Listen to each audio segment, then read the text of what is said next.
किसान भाइयों, राम राम। मैं सोयाबीन हूं।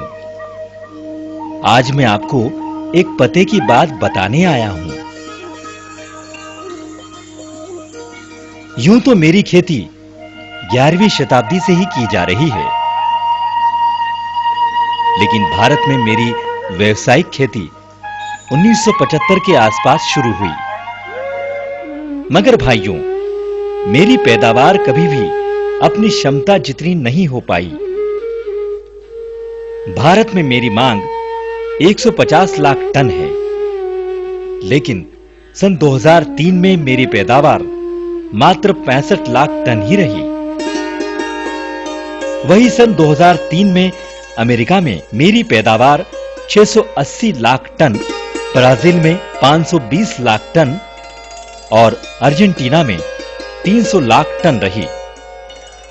अमेरिका, ब्राजील और अर्जेंटीना में मेरी औसतन पैदावार 27 क्विंटल प्रति हेक्टेयर रही है, जबकि भारत में मेरी औसतन पैदावार मात्र 10 क्विंटल प्रति हेक्टेयर ही रही है। लेकिन भाइयों, ऐसा नहीं है कि हिंदुस्तान में मेरी अच्छी उपज आ ही नहीं सकती। यह है सोनकच्छ तहसील के किसान भाई परमाल सिंह जी नागर। इन्होंने सन 2003 में प्रति एकड़ 15 क्विंटल यानी 1 हेक्टेयर में लगभग 38 क्विंटल सोयाबीन की फसल दी है। भाइयों, यही है वो पते की बात कि परमाल सिंह जी ने 38 क्विंटल प्रति हेक्टेयर की उपज कैसे दी और आपको क्या करना चाहिए जिससे आप भी मेरी ज्यादा उपज लेकर ज्यादा से ज्यादा मुनाफा ले सकें। तो तैयार है ना आप लोग?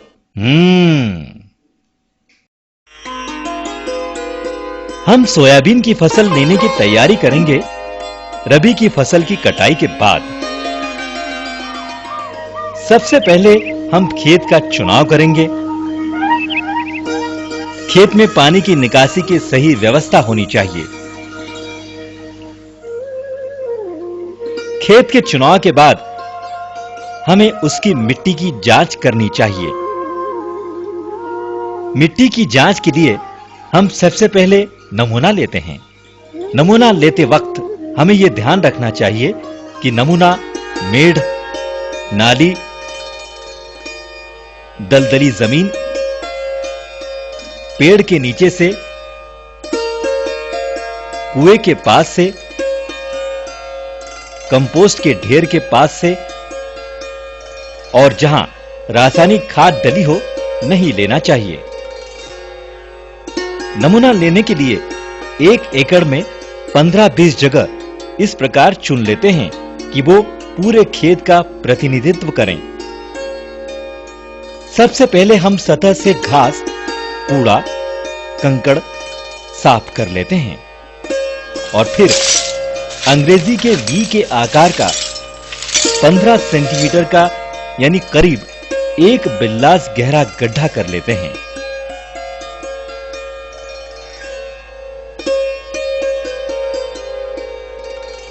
फिर उसकी दीवार के सहारे 2 सेंटीमीटर यानी उंगली के 1 पोरा जितनी मिट्टी उतार लेते हैं। अलग अलग जगह के नमूनों को एक साफ बर्तन या जूट के बोरे पर इकट्ठा कर लेते हैं। अगर मिट्टी गीली हो तो उसे सुखा लेते हैं। फिर मिट्टी को बारीक पीस लेते हैं।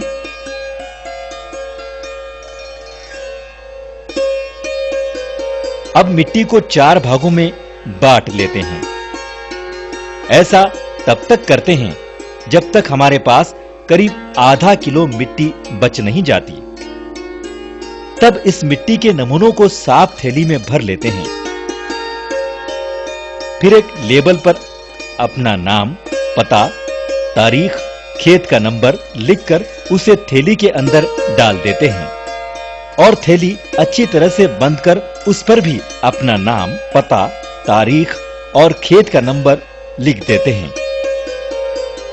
हां, यदि खेत की मिट्टी अलग अलग तरह की दिखे तो अलग-अलग नमूने लेना चाहिए।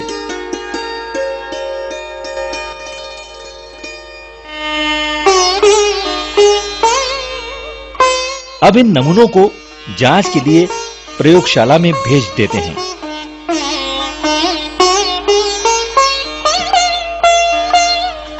प्रयोगशाला में जांच के बाद ही हमें पोषक तत्वों की सही मात्रा का पता चलता है।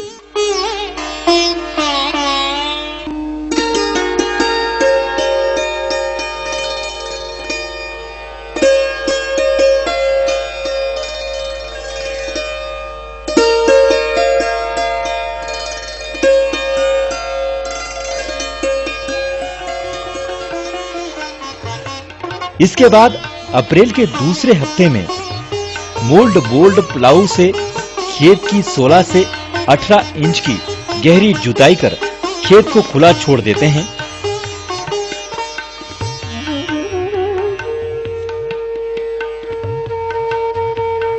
खेत की गहरी जुताई 3 साल में एक बार जरूर करना चाहिए।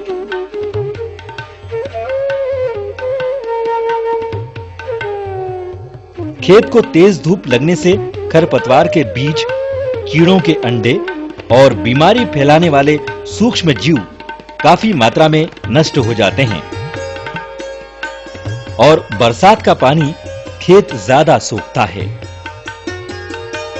गहरी जुताई से खरपतवार, कीड़ों और बीमारियों के बचाव में होने वाले खर्च में भी कमी आती है।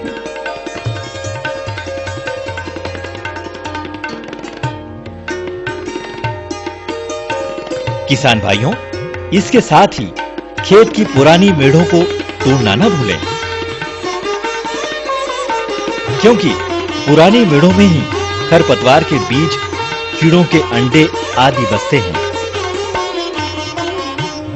वैसे तो सोयाबीन के लिए आवश्यक तत्व मोटे तौर पर nitrogen 20 kilo, phosphorus 60 kilo, potash 20 kilo और गंधक 20 किलो डालना चाहिए।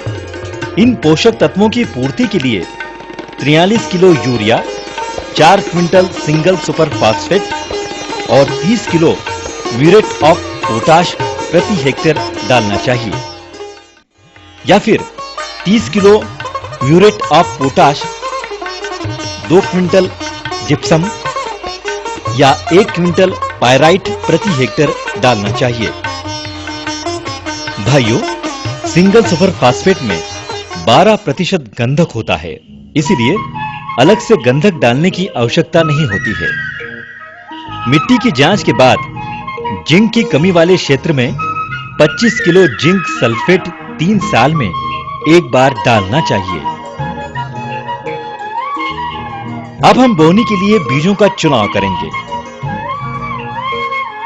एनआरसीएस के वैज्ञानिक अलग-अलग क्षेत्रों के लिए अलग-अलग किस्मों के बीजों का सुझाव देते हैं, जैसे मध्यखंड, इसमें मध्य प्रदेश, उत्तर प्रदेश का बुंदेलखंड, राजस्थान और उत्तर पश्चिमी महाराष्ट्र आता है।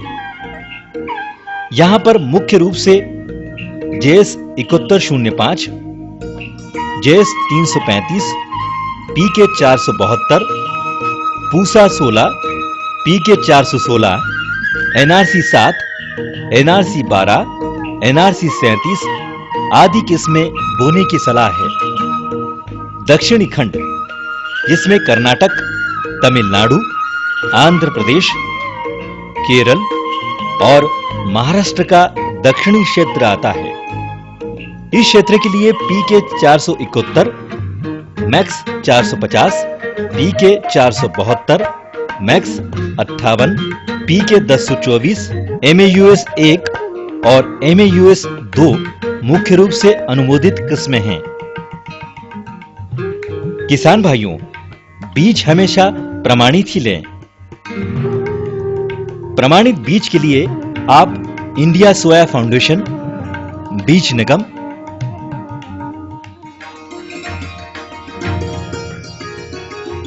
सोया चौपाल और माणिक्य एग्रोटेक से संपर्क कर सकते हैं। भाइयों, खाद और बीज का इंतजाम बोनी से 4 से 6 सप्ताह पहले ही कर लेना चाहिए। बीजों के चुनाव के बाद हम उनकी अंकुरण क्षमता की जांच करेंगे। इसके लिए सभी बोरों में से हम एक-एक मुट्ठी बीज लेंगे। फिर सभी बीजों को एक साथ मिला लेंगे। इनमें से 400 बीज गिनकर अलग निकाल लेंगे।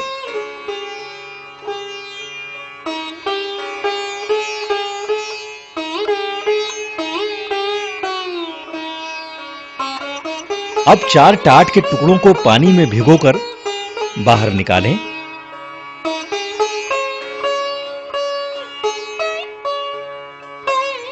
फिर उस पर 10 बीजों की कतार में 100 बीज हर टाट में रख लें।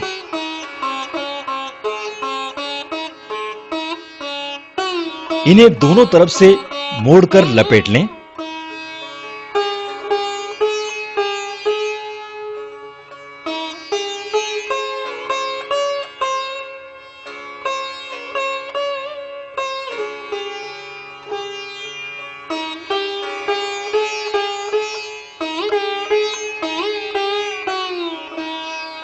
फिर इनको किसी अंधेरे कोने में रखें।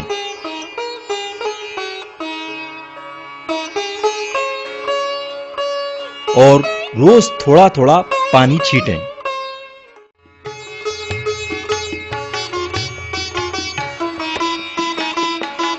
छह 7 दिन बाद टाट खोलकर देखें।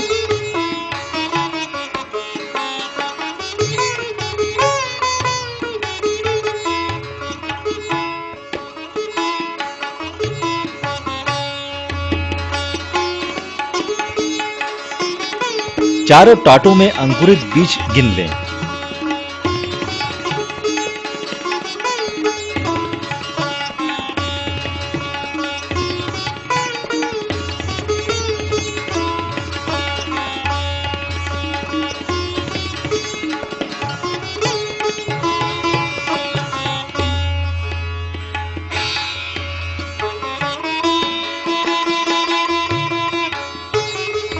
अब इस गिनती में 4 का भाग दें। यदि यह संख्या 70 के ऊपर आती है तो बीज बोने योग्य हैं। यदि यह संख्या 70 से कम है तो ये बीज बोने के योग्य नहीं है। या फिर किसान भाई अपने बीजों की अंकुरण क्षमता जांचने के लिए NRCS की प्रयोगशाला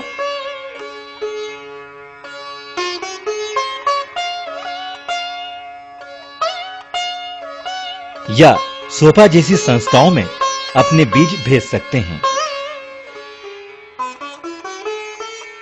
अब आता है बीजोपचार। बीजोपचार 2 तरह से होता है, फफूंदनाशक दवा से और बैक्टीरिया कल्चर से। फफूंदनाशक दवा से बीजोपचार बोनी के 1-2 सप्ताह पहले किया जा सकता है, पर बैक्टीरिया कल्चर से बीजोपचार बोनी के ठीक पहले करते हैं।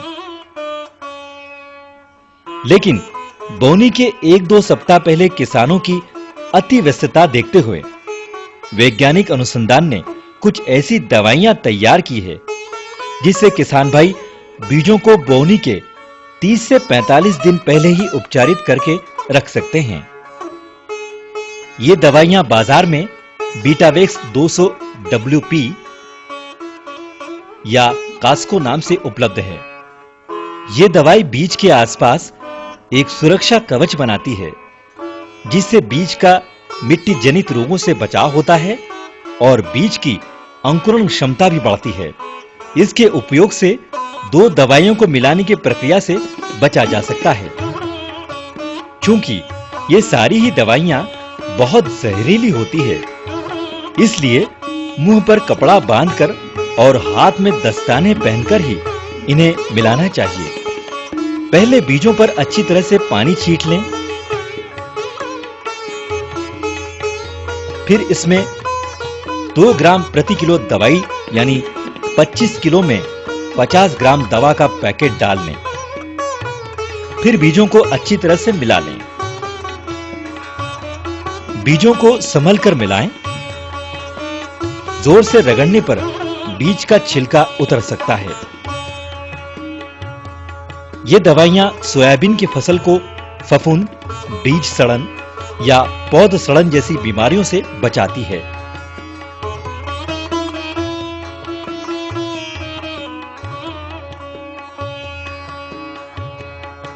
अब इन बीजों को बोरे में भरकर कहीं सुरक्षित जगह पर रखें।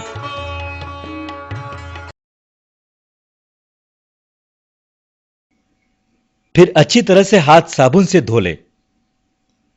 किसान भाइयों, अब हम खेत की ओर चलते हैं। गहरी जुताई करने के बाद हमने 2 माह खेत को कड़ी धूप दिखा दी। अब हम कल्टीवेटर चलाकर ढेलों को फोड़ लेंगे।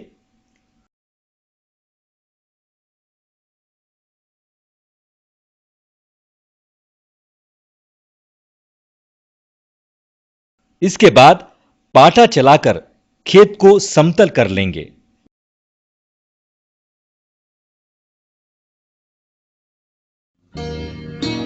किसान भाइयों, अब हम 10-15 गाड़ी अच्छी पकी गोबर खाद प्रति हेक्टेयर खेत में डालेंगे।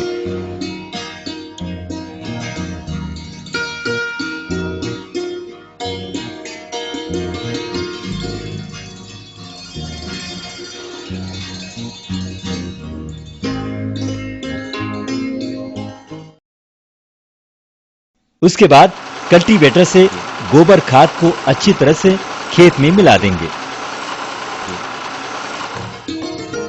सोयाबीन की अच्छी उपज के लिए जरूरी है कि रासायनिक खाद का उपयोग संतुलित और सही मात्रा में ही किया जाए। खेत की आखिरी जुताई करने से पहले हम फॉरेट 10G 10 किलोग्राम प्रति हेक्टेयर के हिसाब से खेत में डालते हैं। ये बाजार में थीमेट, लुफेट जी और फोरोटॉक्स 10G के नाम से उपलब्ध है।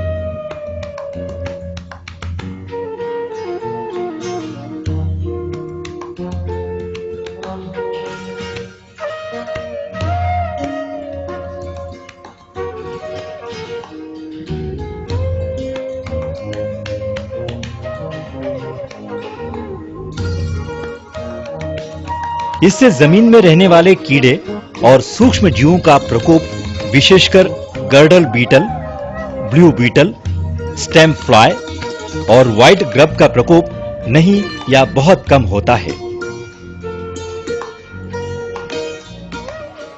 भाइयों, सोयाबीन की अच्छी उपज के लिए यह बहुत जरूरी है कि बोनी सही समय पर की जाए।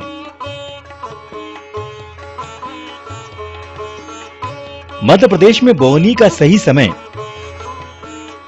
20 से 30 जून है। अपरिहार्य स्थिति में ही बोनी 10 जुलाई तक की जा सकती है। इससे जल्दी या देर से बोनी करने पर फसल में निश्चित रूप से कमी आ सकती है। किसान भाइयों, यह था हमारा पहला भाग। इसमें हमने देखा कि मार्च अप्रैल में रबी की फसल की कटाई के बाद खेत का चुनाव करें, फिर मिट्टी की जांच करने के लिए सही तरीके से नमूना लें, फिर मिट्टी को जांच के लिए प्रयोगशाला में भेज दें। अप्रैल के दूसरे हफ्ते में खेत की गहरी जुताई करें और पुरानी मेढ़े तोड़ें। इसके बाद बीजों का चुनाव क्षेत्र के हिसाब से करें। प्रमाणित बीज लेकर उनकी अंकुरण क्षमता की जांच कर लें।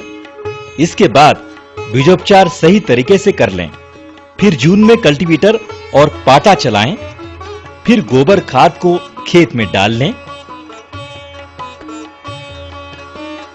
फिर रासायनिक खाद को सही और संतुलित मात्रा में खेत में डालें।